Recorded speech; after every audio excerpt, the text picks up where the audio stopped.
Ah, look at you. Finally ready to hear what's been unfolding behind the curtain while you moved with that unnerving calm of yours. Hello, quiet disruptor. Hello, unintentional center of gravity. Hello to the one who has been rearranging entire environments without lifting so much as a finger. You know exactly what I mean, don't you? That effortless presence you carry, the one you never weaponized, the one you never flaunted, yet somehow it makes people unravel in spectacular fashion. The harmless expression, the measured voice, the soft edges that convinced everyone you were safe. That version of you walked into rooms gently, spoke carefully, existed modestly, and still stole the entire show. They thought your restraint was weakness. They thought your humility was a disadvantage. They thought you were someone they could easily outrun, outshine, overpower. But something shifted recently, didn't it? Something cracked in their perception of you. Maybe it was the way conversations started orbiting around your name. Maybe it was the way attention followed you, even when you didn't seek it. Maybe it was the way you stopped bending to make them comfortable. Whatever it was, they felt it first, not you. And what they felt, deep in the part of themselves they pretend doesn't panic, was embarrassment. The heavy kind. The kind that makes the truth impossible to swallow. Because here's the part they don't want to admit. You were never trying to compete with them. You were just existing. And in existing, you outperformed every strategy they built, every performance they curated, every false bravado they stitched together for approval. They crafted entire personas to appear impressive. You breathed, and the spotlight moved to you. They rehearsed for applause. You walked in, and people forgot they were even in the room. And nothing fractures a fragile ego faster than realizing someone else's authenticity can do what all their effort never could. That's where the fight began. Not when you rose, when they realized they couldn't outrun your rise. Let's talk about that mask you wore. Not the innocent one this time, the unaware one. The one that didn't realize its own power. The one that didn't know people were comparing themselves to you every second. The one that didn't notice eyes shifting to you whenever you spoke, entered, or even existed. You weren't naive. You were focused. You weren't oblivious. You were uninterested in petty competition. You weren't dimming yourself. You simply didn't care to perform. And people who perform for identity cannot stand someone who doesn't need to perform at all. They mistook your modesty for softness. They mistook your calm responses for submission. They mistook your lack of participation in their rivalry as weakness. But what they never understood is this: you don't fight for attention when you are the attention. What makes this even more deliciously brutal is how long you let them believe they were in the lead. You let them believe their bragging was effective. You let them believe they were admired. You let them believe they were the ones being studied and followed. But all along, the room was observing you instead, watching you navigate life with that unsettling grace that doesn't need validation. Watching you shine through subtlety instead of theatrics. Watching you elevate without announcing it. Watching you grow without making noise. And the moment the crowd switched loyalty, the moment people stopped being impressed by their exaggerated self-importance and started gravitating toward you, that's when their entire world cracked. You didn't ask for any of this. You never positioned yourself against them. They positioned themselves against you. They created a scoreboard you never signed up for. They built a race you weren't even running. They declared a rivalry you didn't participate in. And when the results came in, when you stole the entire show without lifting a finger, they couldn't handle the humiliation. That's what triggered the explosion behind closed doors. Not jealousy, not envy, embarrassment. The kind that makes people lash out because facing their own inadequacy feels unbearable. Here's the part that will make you shake your head. The fight wasn't just heated, it was forensic. People dissected their behavior piece by piece. Someone finally asked, "Why do you keep comparing yourself to someone who's not thinking about you?" Another voice cut deeper. "Why do you treat them like an opponent when they've never treated you like competition?" And the most devastating line of all came from someone who had been observing the tension for months. Maybe you're not upset because they stole the show. Maybe you're upset because everyone noticed they're naturally better at things you only pretend to be good at. That sentence knocked every ounce of self-constructed confidence out of them.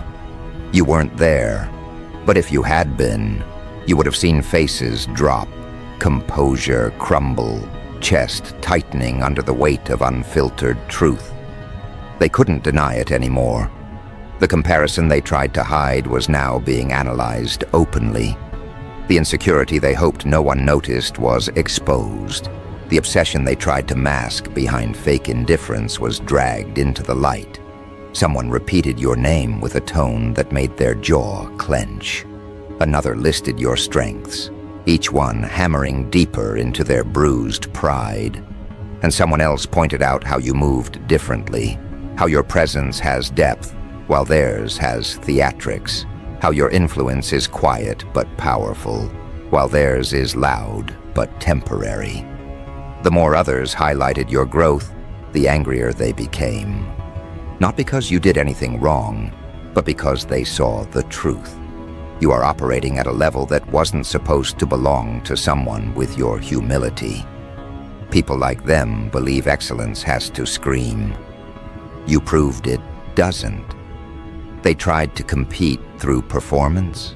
You dominated through being. They strategized. You simply lived. They craved attention. You attracted it effortlessly. They chased recognition.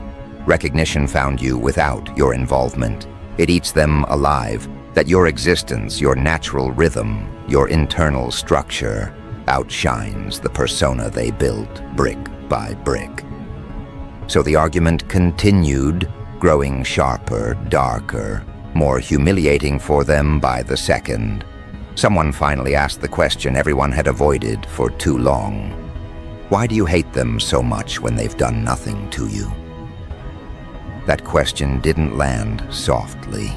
It landed like a blade, because the answer was obvious, and yet they had no courage to admit it. They hated you because you reminded them of everything they pretended to be. They hated you because people preferred your authenticity over their performance. They hated you because your rise highlighted their stagnation. They hated you because their identity depended on being the center, and you effortlessly became the true center without trying. They hated you because they couldn't beat you in a competition you weren't even aware of. And most of all, they hated you because losing to someone who isn't competing feels like being defeated by truth itself. Every time your name came up, the room felt like it was holding a mirror to their worst insecurities. Every time someone mentioned your progress, their posture shifted. Every time someone acknowledged your natural influence, their breathing changed. They tried to deny the comparisons, but denial breaks under the pressure of reality. And the reality was brutal. You outperformed them without performing. You surpassed them without racing. You became the reference point while they became the warning sign. And that reversal, unexpected, undesired, undeniable, became too much for their ego to bear. As the shouting continued, someone finally said what everyone else knew. They didn't take your spotlight. You just never had it. That sentence was the collapse point, the moment everything inside them broke, The moment their carefully crafted image crumbled. The moment the truth they were avoiding hit them so hard, there was no recovering gracefully. People began recounting past moments. Moments where your presence overshadowed theirs unintentionally. Moments where you spoke and people actually listened. Moments where you walked in and the atmosphere shifted. Moments where their jokes fell flat, but your simplest statement carried weight. All those memories returned to the room at once, confirming what they feared most. Your influence is real, and theirs is projection. They couldn't stop the unraveling at that point. It was too late. Someone else added, "The reason you're angry is because, deep down, you know they're the one everyone actually respects." Another said, "They don't need to announce themselves to be impactful. You do." Another cut with surgical precision. "You keep trying to beat them, but beating them would require you to be at their level. And you're not." That line drained the remaining oxygen from the room, and you, unaware of the chaos unfolding, were somewhere living your life peacefully, while your name was burning through fragile reputations like acid. What's even more fascinating is this: the argument wasn't really about you. It was about what you expose in others without trying. Some people can't handle being near someone whose presence makes their insecurities impossible to hide. Some people panic when compared to someone they secretly admire but publicly resent. You became the measuring stick, and they failed the measurement. Your growth dismantled their self-image. Your confidence destabilized their facade. Your effortless magnetism overshadowed their forced charisma. And once people saw the difference, there was no going back. The conversation mutated into something far uglier than they expected, because no one goes into a battle thinking they're about to lose control of their reputation. But that's exactly what happened. It didn't matter how much they tried to keep the discussion contained. The moment your name entered the room, the emotional temperature spiked and the truth burst out of every person who had been holding it in for far too long. This is where the humiliation deepened. People started replaying moments from months ago, moments they ignored at the time, but now understood with perfect clarity. They remembered how this person would become rigid whenever you entered a conversation. They remembered how their tone would sharpen whenever someone praised you. They remembered the micro-expressions that cracked through their mask whenever your achievements were mentioned. And now that everything was exposed, those memories looked like evidence in a court case, evidence proving that they were threatened by you long before they admitted it. The irony is almost poetic, because they always swore up and down that you weren't relevant to them, that you weren't on their radar, that you weren't someone they paid attention to. Yet their behavior told a completely different story. You weren't just on their radar, you were the radar. It wasn't long before someone in the room said what everyone else was thinking: "They're obsessed with you." That statement hit the center of the conflict like a hammer. They tried to deny it, tried to redirect, tried to shift the conversation to anything else, but denial collapses quickly when the evidence is overwhelming.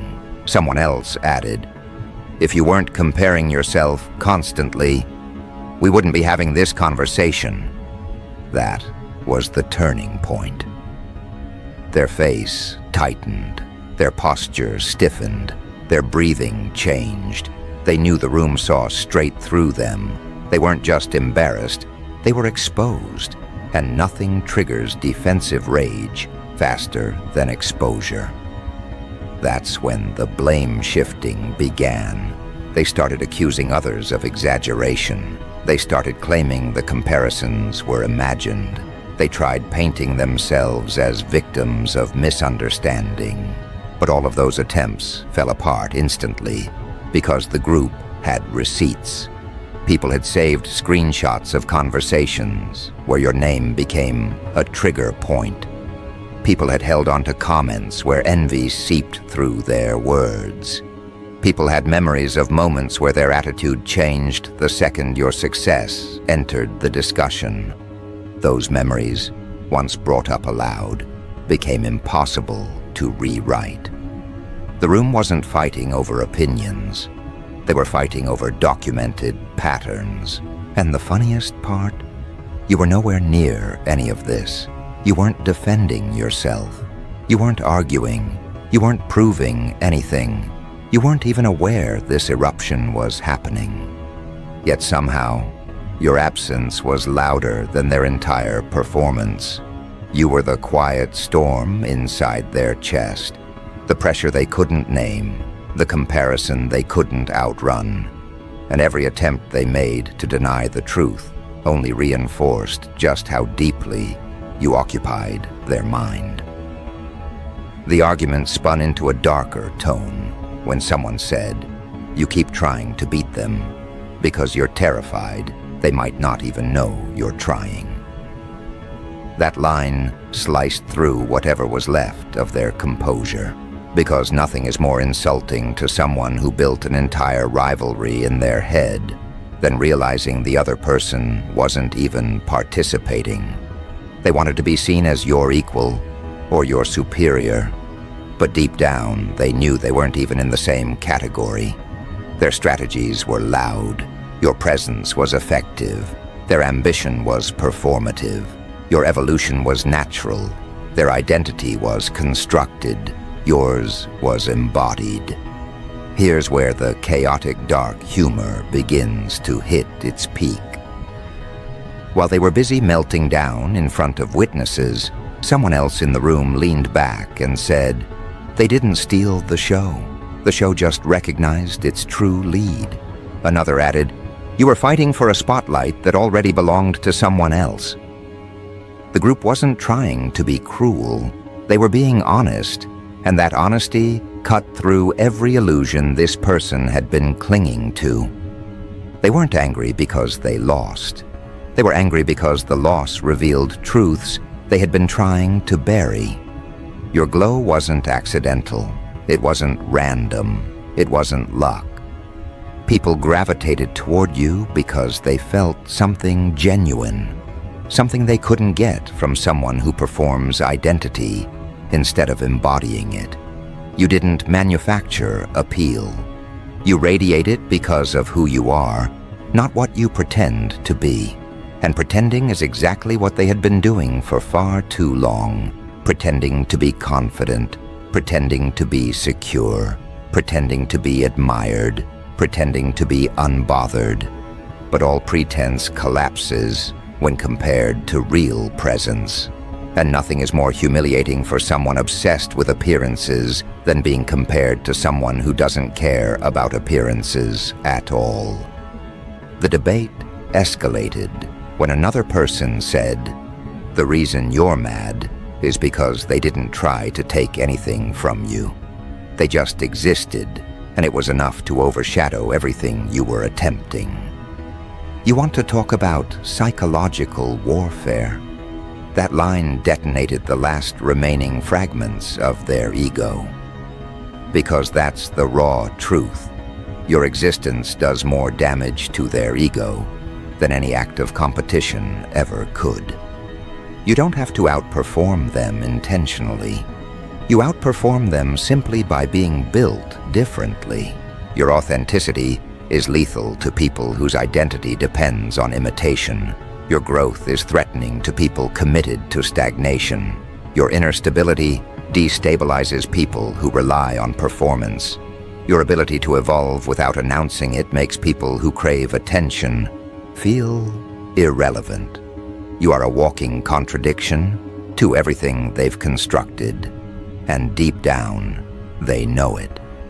That realization triggered the next wave of emotional chaos. The fight got louder, messier, more desperate. Someone demanded, "Why are you making everything about them?" Another countered, because everything always becomes about them, whether they want it to or not. That second statement was the honest one. You don't force attention. Attention follows you instinctively. They don't hate you for trying. They hate you for not having to try. And this is where the dark humor sharpens.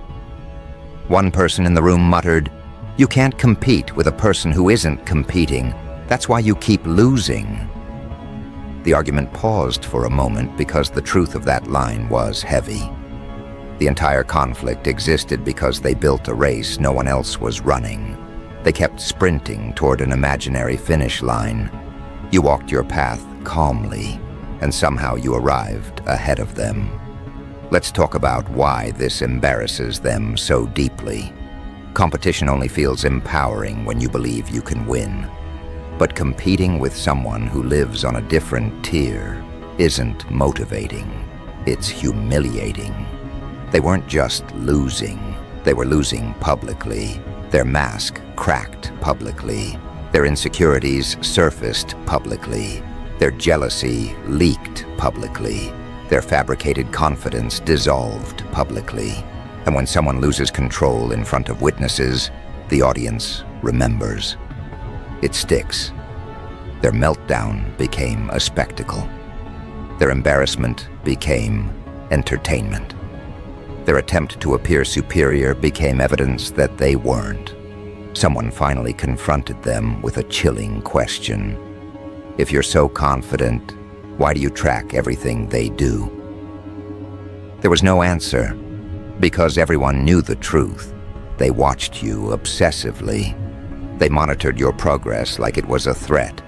They analyzed your every move as if decoding an opponent. They refreshed your updates. They compared your achievements to their own. They sharpened their persona every time you leveled up. But none of their efforts could recreate what you do naturally. Now here's where things get even darker. The more they spiraled, the more the group began confessing what they truly thought about you. Someone said, "Honestly, they just have a presence. You don't." Another added, "People feel drawn to them because they're real." A third, emboldened by the crumbling atmosphere, said, "They don't need to prove anything. You're the one scrambling for validation." Every confession chipped away at their remaining composure until they were practically shaking with frustration. They couldn't understand why your existence triggered them so violently, but everyone else could. You reveal the truth about people. Not intentionally, simply by being who you are. You don't expose their weaknesses directly. Your strength makes their weaknesses impossible to hide. You don't expose their insecurity intentionally. Your groundedness makes their insecurity impossible to manage. You don't expose their inflated ego verbally. Your humility makes their ego appear ridiculous. You reflect them back to themselves with brutal accuracy, and they can't handle the reflection. The argument grew even more severe when someone asked, "Why do you keep assuming they're thinking about you?"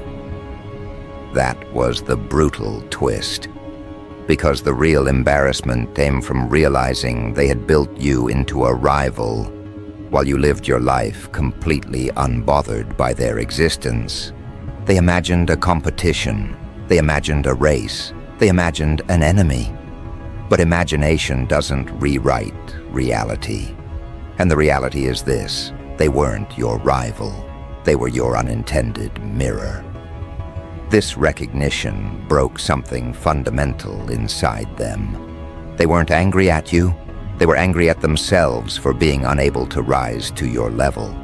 They were angry that the crowd preferred your authenticity over their performance. They were angry that their carefully curated persona couldn't overshadow your genuine impact. They were angry that they put in more effort and got less admiration. They were angry that someone like you, someone who wasn't even playing the same game, ended up becoming the center anyway. As the conflict reached its peak, the room fell into a deadly stillness, not quiet, not calm, just the kind of suspended tension that appears when everyone realizes the truth has been laid bare and there's no walking it back. Someone spoke with brutal honesty. You wanted them to lose so you could feel like you finally won at something. Another voice followed. But you can't win a race when the other person isn't running. And then the final cut came. They didn't steal the show. They just reminded everyone who actually had it. As the conflict reached its peak, the room fell into a deadly stillness. Not quiet, not calm. Just the kind of suspended tension that appears when everyone realizes the truth has been laid bare and there's no walking it back. Someone spoke with brutal honesty. You wanted them to lose so you could feel like you finally won at something. Another voice followed. But you can't win a race when the other person isn't running. And then the final cut came. They didn't steal the show. They just reminded everyone who actually had it. That's the part that destroys them. Not your success, not your glow, not your dominance. The reminder that you didn't take anything. They were never the lead to begin with. You didn't replace them. You revealed their role for what it truly was.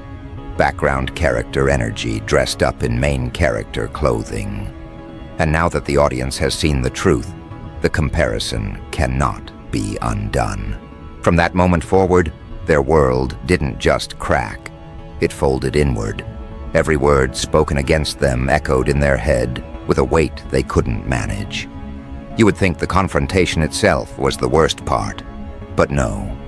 The worst part was knowing that the people who once boosted their ego were now replaying the argument in their minds with new understanding. They weren't just embarrassed, they were exposed. The type of exposure you can't recover from by pretending it didn't happen.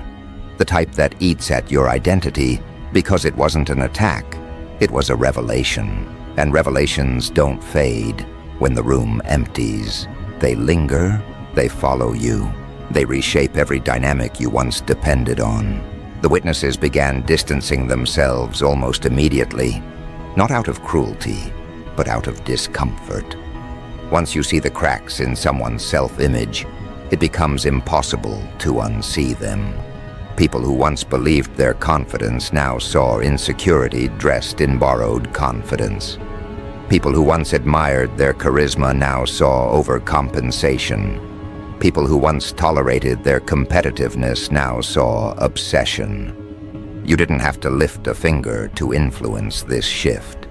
The truth did the work for you. Their own behavior did the work for you. Their meltdown became an instructional display for the group, a demonstration of what happens when someone tries too hard to outshine a person who wasn't even in the same category. You see, the human mind doesn't forget things said during heated moments. Raised voices, broken facades, exposed motives, they burn themselves into memory. And the memory does not soften over time when the truth was unmistakable. People left the argument carrying pieces of understanding they didn't have before. They walked away, noticing that every accusation made against them lined up perfectly with behavior they'd witnessed for months. And the more people compared notes, the more your position rose without you ever stepping into the room. In every retelling of the argument, your value increased and their status shrank. That's the dark comedy of the situation. They tried to compete with you, failed spectacularly, and then unknowingly participated in a downfall they constructed with their own hands. Their embarrassment was the seed. Their reaction was the fuel. Their outburst was the execution. They plotted to prove themselves superior, but instead revealed how deeply inferior they felt. They tried to demonstrate dominance, but ended up demonstrating insecurity. They attempted to position themselves above you, but collapsed under the weight of their own ego. And this collapse didn't just happen socially, It spread internally like a fracture through glass. It changed the way they viewed themselves. Their self-perception had been constructed around the idea that they were impressive, admired, influential. But that identity only worked when others believed it too. Once people stopped clapping, their performance fell apart. Once people stopped validating the persona shattered. And once people compared them to you honestly, their entire illusion collapsed like furniture held together by tape. The next day, the group chats lit up. Not the chats they were part of, the ones they weren't invited to anymore. People were analyzing the meltdown with forensic detail. They replayed lines. They replayed expressions. They replayed reactions. They replayed the shift in energy when your name was spoken. They questioned how long the obsession had been brewing. They wondered how much of their identity had been shaped by trying to compete with you. And the more people talked, the more ridiculous their attempts at superiority looked. You accidentally became the protagonist in a story they tried to lead. Your name became the center of conversation, not because you pushed yourself into the spotlight, but because their collapse highlighted your relevance. It's almost twisted how the universe works sometimes. They wanted attention. They wanted validation. They wanted recognition. Instead, they handed all of it to you by proving they were no match for you emotionally, socially, or energetically. People weren't admirers anymore. They were analysts dissecting a case study in insecurity. What makes this even more brutal is how different you would have handled it if you had known. You aren't petty. You aren't vindictive. You don't compete.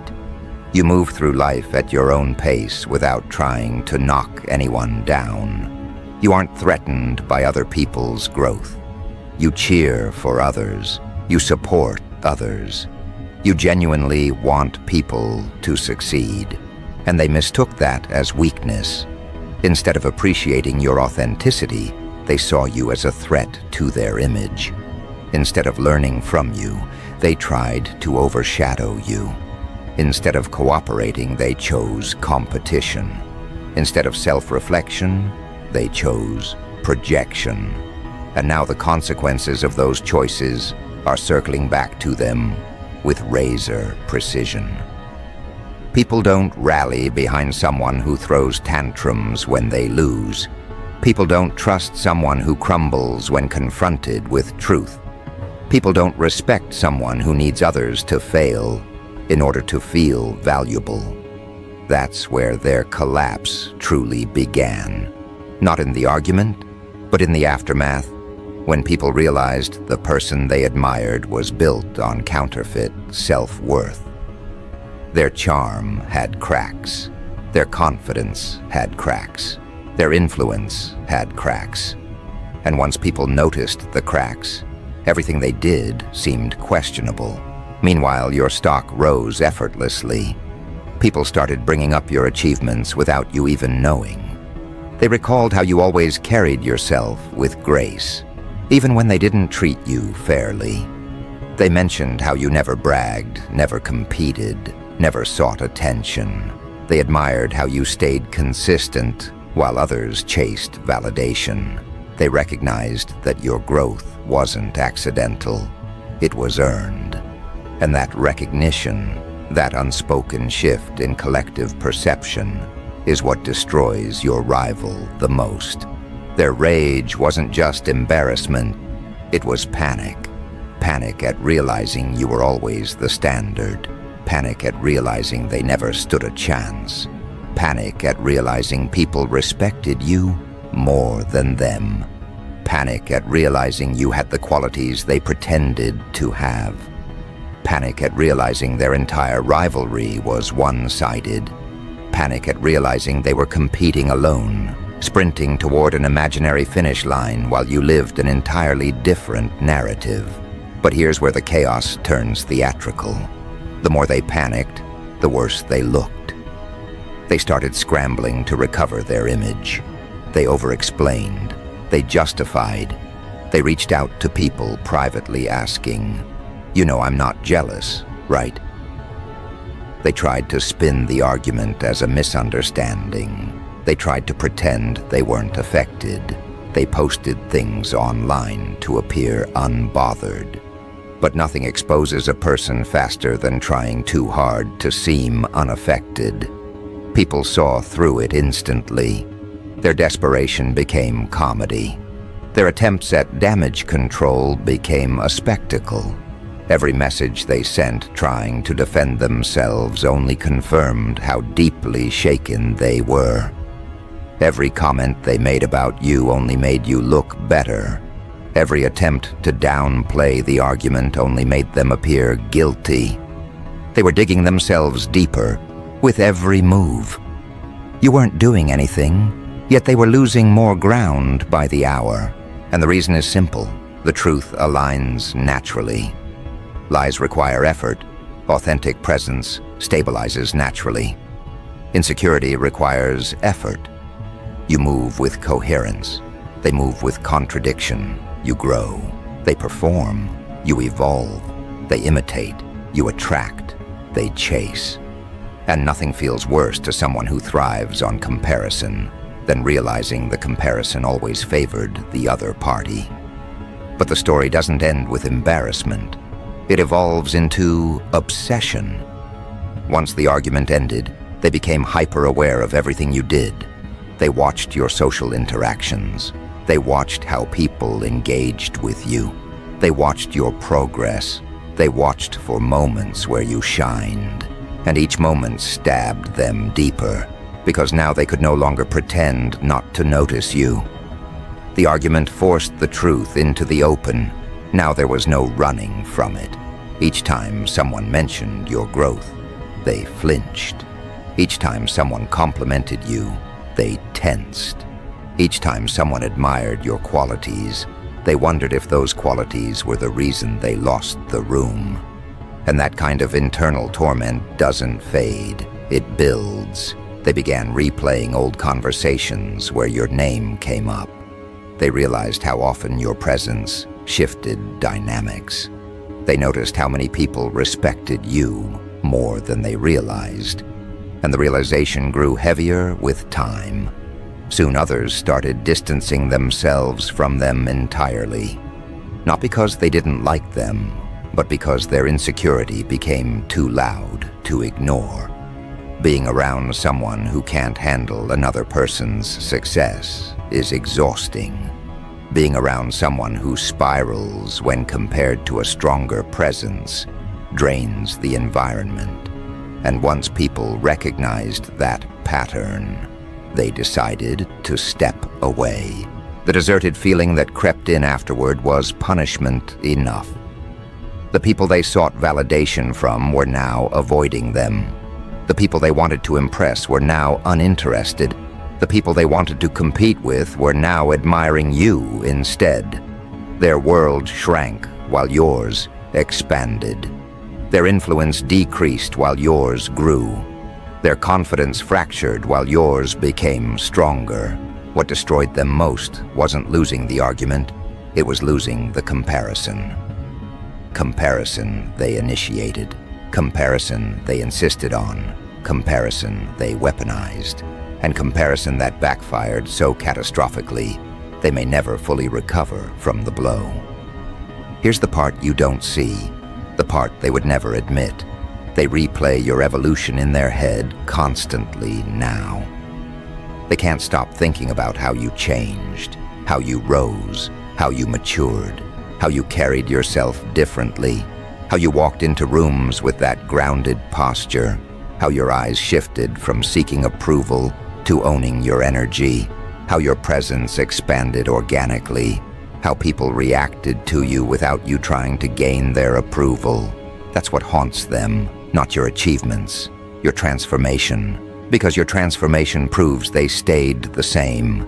They were competing with the older version of you, a version that no longer exists. A version you shed like old skin while they remained trapped in the same script. And the final sting. They now know that even if you had decided to compete with them, it wouldn't have been a fair battle. You carry depth they can't imitate. You carry authenticity they can't forge. You carry inner clarity they don't possess. And the group knows it too. This is why the atmosphere around them now feels different. People aren't rude, they're cautious. People don't confront them, they just don't trust their self-perception anymore.